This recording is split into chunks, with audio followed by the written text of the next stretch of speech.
أعوذ بالله من الشيطان الرجيم.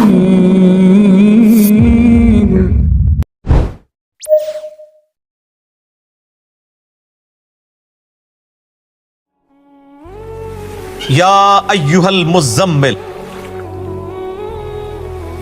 اے چادر میں لپٹنے والے رات کے وقت.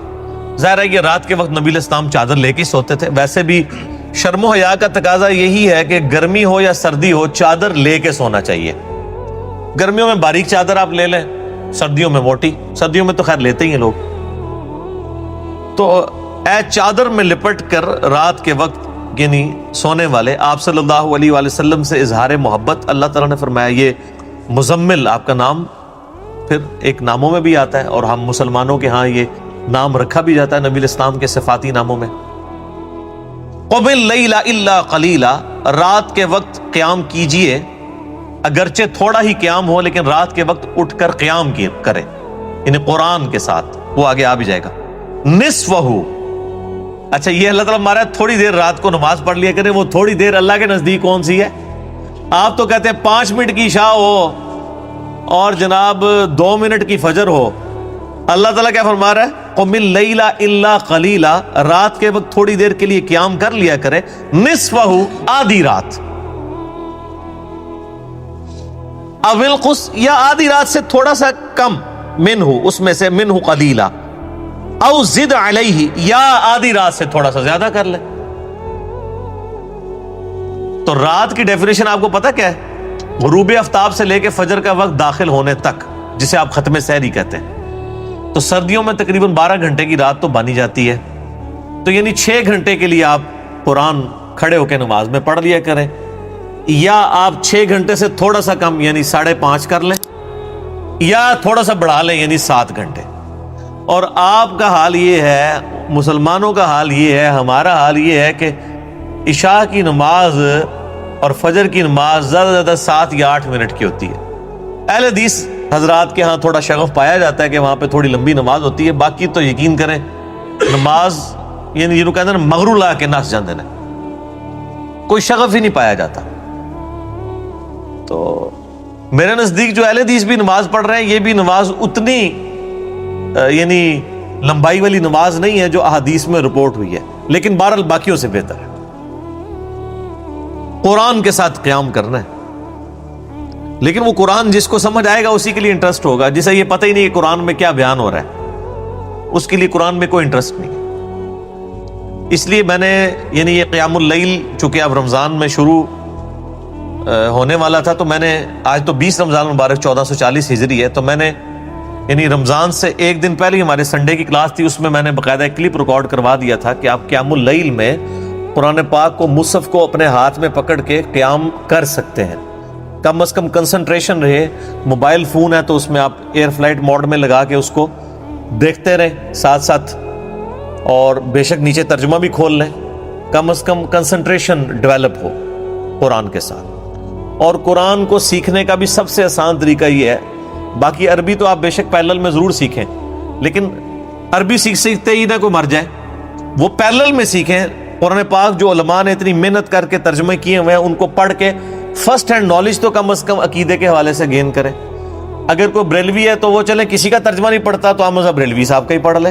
اگر کوئی دیوبندی ہے تو اشری تھانوی صاحب کا پڑھ لے. اگر کوئی اہل حدیث ہے تو جونا گڑی صاحب کا ترجمہ پڑھ لے. اگر کوئی اہل تشیع ہے تو سید فرمان علی شاہ صاحب کا ترجمہ پڑھ لے. یعنی جو جہاں پہ بھی ہے کم از کم اپنے اپنے علماء کی محنت سے استفادہ کرے کہ انہوں نے ہماری نیٹو لینگویج کے اندر ترجمے اسی لیے کیے ہیں کہ تاکہ پبلک تک بات پہنچ جائے. ساتھ عربی ضرور سیکھیں شوقیہ، لیکن جو آلریڈی محنت ہوئی ہے اس کو آپ اویل کریں تاکہ جلد از جلد قرآن پاک کی تعلیمات آپ اپنے اندر لے جانے میں کامیاب ہو جائیں، سمونے میں کامیاب ہو جائیں.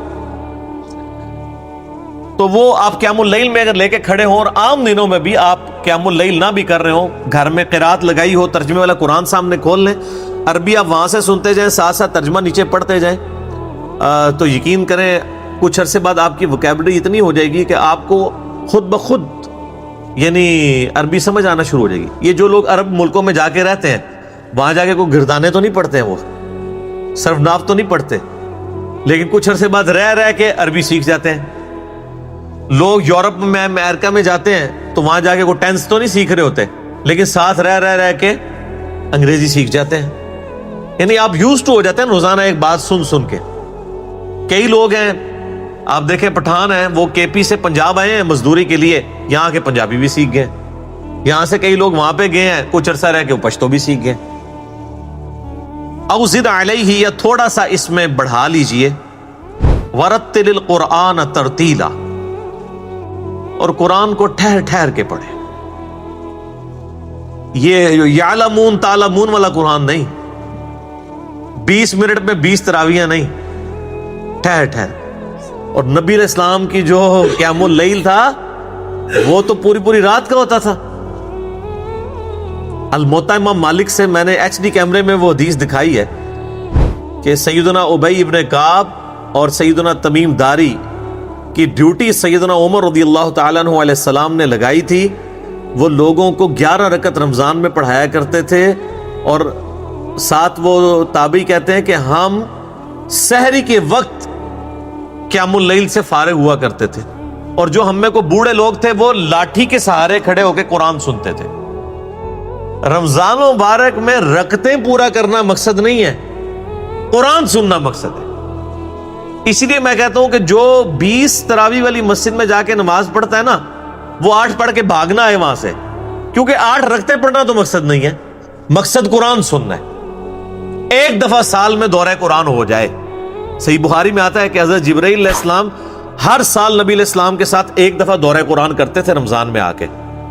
جس سال آپ نے 2 دفعہ کیا تو آپ نے پھر اپنی بیٹی کو بلا کے کہہ دیا کہ مجھے لگتا ہے کہ میری موت کا وقت قریب آ چکا ہے. اس دفعہ جبرائیل نے 2 دفعہ دورہ قرآن کیا، یعنی انہوں نے انشور کیا ہے کہ جس طرح قرآن نازل ہوا تھا اسی ترتیب سے آپ علیہ السلام نے یاد کیا اور اپنی امت تک پہنچا دیا ہوا، اور وہی ہوا. تو قیام اللیل مقصد ہے. جہاں پہ 8 تراویح ہو رہی ہیں وہاں پہ آپ 8 پوری پڑھیں، قرآن پورا سن کے جائیں. یہ رکھتے پڑھنا تو مقصد ہی کوئی نہیں ہے. حتیٰ کہ صحیح بخاری میں آتا ہے کہ حضرت عمر نے جب جماعت تراویح کی شروع کروائی تو سیدنا عمر عبد الرحمن تابعی کہتے ہیں کہ میرے ساتھ گھر سے نکلے اور آئے مسجد میں، بڑے خوش ہوئے، دیکھا کہ لوگ ایک امام کے پیچھے جس کو میں نے مقرر کیا قیام اللیل کر رہے ہیں. اور پھر آپ نے خود قیام اللیل کو نہیں کیا، وہاں سے چلے گئے اور یہ جملہ بولا کہ اس سے بہتر رات کے آخری پہر میں اٹھ کے گھر کے اندر قیام اللیل کرنا ہے. جو صحیح مسلم میں حدیث ہے کہ مرد کی سب سے بہترین نماز فرض کے بعد وہ ہے جو وہ گھر میں پڑھتا ہے. یہ تراویح جو مسجد میں ہو رہی ہے نا، یہ سب سے نچلا درجہ ہے قیام اللیل کا.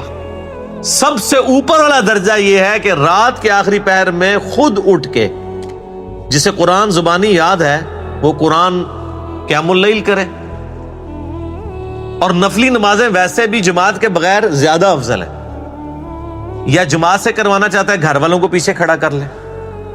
ہاں جن کو قرآن زبانی نہیں آتا یا ان کے لیے کنسنٹریشن نہیں ہے، ان کو تو ہم یہی کہیں گے کہ وہ پریفریبلی مسجد میں ہی ادا کریں.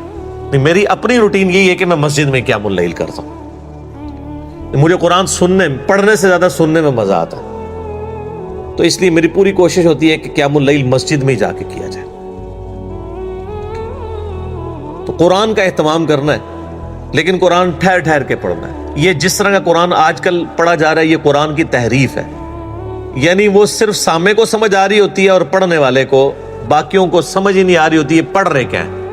تو سر آپ کیوں مشقت پیچھے کاٹ رہے ہیں؟ قرآن کے لیے تو آپ نے تراویح پڑھنی تھی یا قیام اللیل کرنا تھا، وہ تو آپ کو سمجھ کوئی نہیں آ رہا. تو آپ تو پھر پیچھے جو ہے وہ آپ سمجھ لیں ایک بھینس کے آگے بین بجانے والی بات ہے. تو جائیں گھر جا کے بیٹھ جائیں، قرآن تلاوت ٹی وی پہ لگا کے، یوٹیوب پہ لگا کے بیٹھ جائیں اور خود قرآن پڑھنا شروع کر دیں. کم از کم ٹائم تو گزارے نا. یہ رکعتیں پوری کرنا تو مقصد ہی نہیں ہے، رکعتوں کا تو بوجھ ہے ہی نہیں ہے. یہ قرآن نماز کے دوران پڑھنا، کیونکہ اس میں کنسنٹریشن ہے. آپ ویسے بیٹھ کے قرآن پڑھیں تھوڑی دیر بعد بندہ تھک جاتا ہے اور نہ وہ لذت آتی ہے. لیکن نماز میں جب آپ قرآن سن رہے ہوتے ہیں تو آپ کی کنسنٹریشن بھی ہوتی ہے. اور صحابہ میں کیا اہتمام تھا، صحیح بخاری میں نے بتایا تعلیقاً روایت موجود ہے، اور سنن کبریٰ البیہقی میں پوری سند کے ساتھ ہے، المصنف ابن ابی شیبہ میں بھی، کہ سیدہ عائشہ کا ایک غلام تھا جو ان کو قیام اللیل کروایا کرتا تھا مصحف ہاتھ میں پکڑ کے. یعنی عائشہ کا وہ محرم تھا نا، غلام تھا آپ کا. تو تو وہ آگے کھڑا ہو جاتا تھا, اما عائشہ اس کے پیچھے نیت کرتی تھی, اور وہ قرآن میں قیام اللیل کروایا کرتا تھا.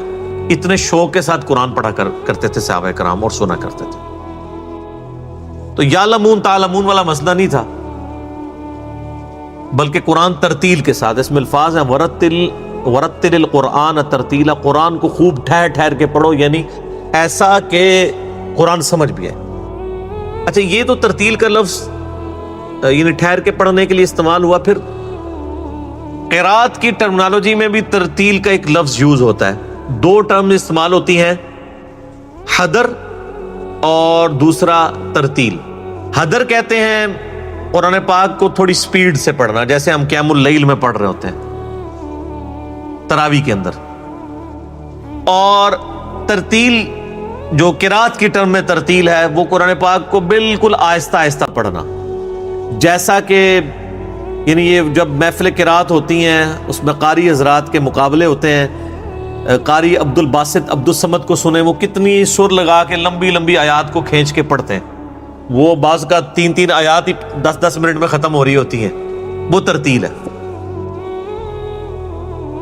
قرآن جو نماز میں پڑھا جاتا ہے نا, وہ اس والی ترتیل میں نہیں پڑھنا ہوتا, بلکہ اس ترتیل میں پڑھنا ہوتا ہے جسے قرات کی ٹرم میں حدر کہتے ہیں. جیسا کہ ہمارے قیام اللیل کروانے والے قرآ حضرات پڑھ رہے ہوتے ہیں, اس میں بھی افضل یہی ہے کہ ہر آیت الگ سے پڑھی جائے. ترتیل کا مطلب یہ ہے کہ ٹھہر کے پڑھنا. ٹھہر کا مطلب کیا ہے کہ جہاں جہاں آیت ختم ہو رہی ہے وہاں پہ آپ ٹھہریں.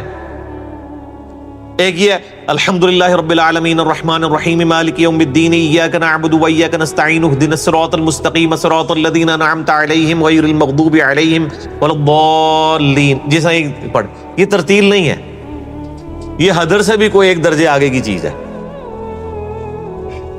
لیکن آپ عرب کے قاریوں کو سنیں قرآن پڑھتے ہوئے قیام اللیل کے اندر, وہ ترتیل تو نہیں پڑھ رہے ہوتے, لیکن حدر میں پڑھ رہے ہوتے ہیں, لیکن ایک ایک آیت الگ, ہر آیت الگ پڑھ رہے ہوتے ہیں اور پوری طرز کے ساتھ پڑھ رہے ہوتے ہیں. بہت کھینچتے بھی نہیں, درمیانی سپیڈ کے ساتھ. تو اس کے ساتھ قرآن پڑھنا ہے. اِنَّا سَنُلْقِي عَلَيْكَ قَوْلًا ثَقِيلًا, بے شک ہم بہت جلد آپ پہ ایک بہت بھاری بوجھ ڈالنے والے ہیں. کون سا بھاری بوجھ؟ دعوت و تبلیغ کا کام, قیام النہار. ان ناشئۃ اللیل ہی اشد وطئا واقوم قیلا, بے شک رات کا جو قیام ہے یہ نفس کی جو سختی ہے اس کو ختم کرتا ہے, روندتا ہے, اور رات کے وقت بات بھی بالکل درست نکلتی ہے. ایک پرسکون ماحول ہوتا ہے, کوئی اور بندہ سب کاموں سے فارغ ہو کے آیا ہوتا ہے. سر یہی وجہ ہے کہ یہ نمازیں بھی پھر جہری رکھی گئی ہیں, مغرب عشاء اور فجر کی نماز. یعنی سارے کاموں سے آپ فارغ ہیں, اب آپ قرآن کنسنٹریشن سے سنیں. خصوصاً فجر کے بارے میں تو یعنی سورہ بنی اسرائیل میں ہے نا کہ اقم الصلاۃ لدلوک الشمس الی غسق اللیل والقرآن الفجر, فجر کی نماز قرآن کے ساتھ پڑھو. یہاں قرآن کے ساتھ پڑھ رہے ہوتے ہیں لوگ, چند ایک رٹی رٹائی صورتیں ہیں, چند ایک رٹی رٹائی آیات ہیں. سورہ بقرہ کی آخری 2 آیات پڑھ لیں گے, سورۃ الحشر کی آخری 3 آیات پڑھ لیں گے, اچھا 30ویں پارے سے کچھ صورتیں پڑھ لیں گے. حالانکہ قرآن نبی علیہ السلام کی جو فجر کی نماز ہے نا جی, اگر آپ بخاری مسلم کھول کے اس کو کیلکولیٹ کریں نا تو کم از کم 40 منٹ کی آپ کی فجر کی نماز ہوتی تھی. کیونکہ صحابہ کرام کہتے ہیں کہ نماز شروع ہوتی تو گپ اندھیرا ہوتا تھا, اور جب ہم سلام پھیر کے فارغ ہوتے تو روشنی ہو چکی ہوتی تھی.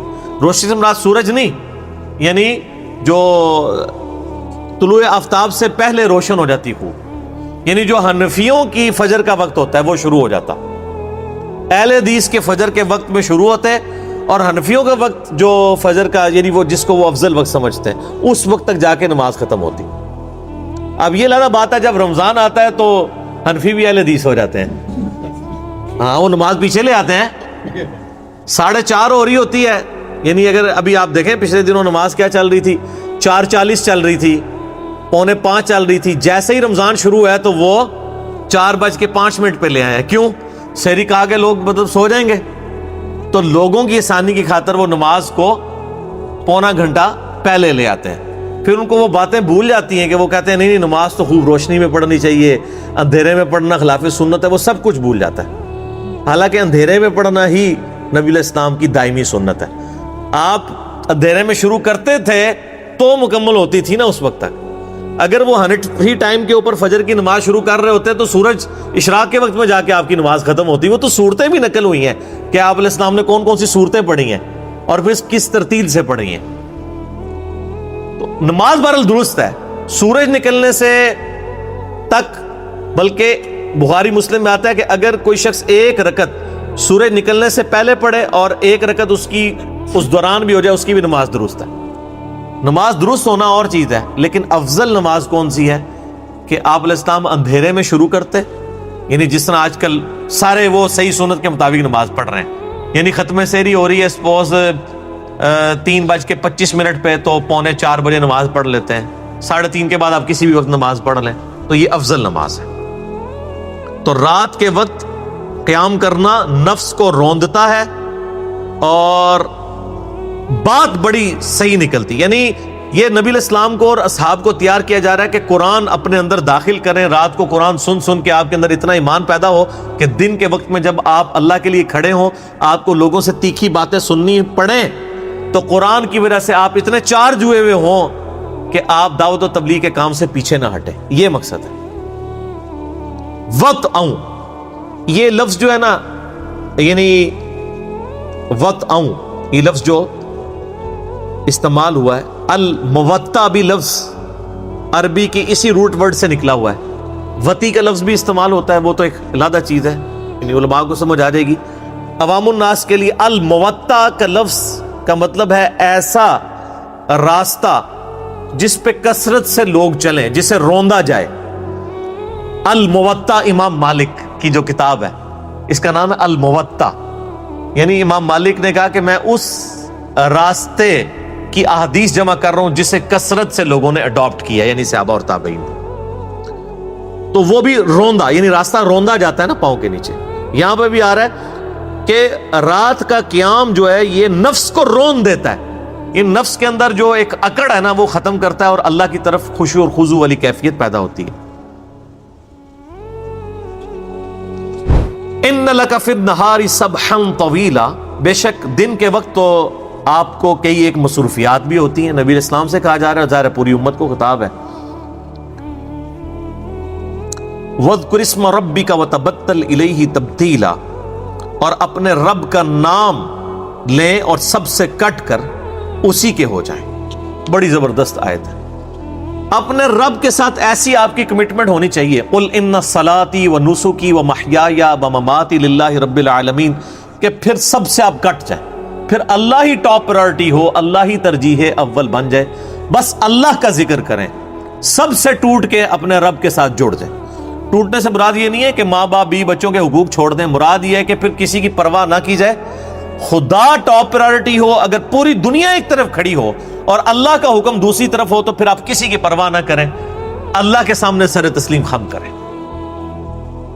یہ نبی علیہ السلام کو حکم ہو رہا ہے اور آپ کے ذریعے امت کو، یعنی نبی علیہ السلام کے اندر جو ایمان کا یہ لیول تھا کہ آپ نے اکیلے وہ دعوت بلند کی جو کچھ عرصے کے اندر دنیا کے تینوں بڑے اعظموں میں پہنچ گئی، دنیا کی سپر پاورز مسلمانوں کے آگے زیر ہو گئی، اس کے پیچھے ڈرائیونگ فورس یہ قرآن تھا۔ صحیح مسلم میں حدیث ہے، سیدنا عمر کہتے ہیں کہ میں نے خود نبی علیہ السلام کو منبر پہ یہ بات فرماتے ہوئے سنی تھی کہ اللہ تعالیٰ اس کتاب کے ذریعے قوموں کو عروج دے گا اور اس کتاب کے ذریعے قوموں کو زوال دے گا۔ اسی کو ڈاکٹر اقبال نے شعر میں کہا نا، وہ زمانے میں معزز تھے مسلمان ہو کر اور تم خوار ہوئے تارک قرآن ہو کر، یعنی اللہ تعالیٰ نے جو صحابہ اکرام کو اور اہل بیت کو مرتبہ عطا فرمایا تھا اور دنیا کا امام بنایا تھا وہ قرآن کی وجہ سے، اللہ کی کتاب کی وجہ سے، اور تم جو ذلیل و خوار ہوئے وہ اس کتاب کو چھوڑنے کی وجہ سے۔ رب المشرق والمغرب، اب اس رب کا تعارف کروایا جا رہا ہے کہ وہ رب، اس کا نام آپ نے لینا ہے جو مشرق کا بھی رب ہے اور مغرب کا بھی رب ہے۔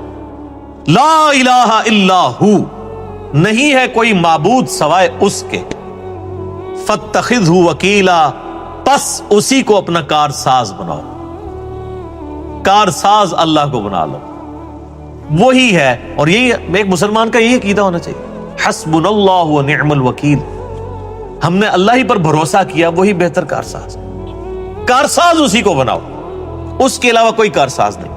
واصبر علی ما یقولون، اور آپ صبر کیجئے ان باتوں کے اوپر جو آپ کے مخالفین آپ کے اوپر کرتے ہیں۔ ظاہر ہے آپ جب سچائی کی بات کریں گے تو پھر کافر تو آپ کو برا کہیں گے، یہاں تو مسلمان نہیں چھوڑتے ہیں، تو سچائی تو ہے ہی۔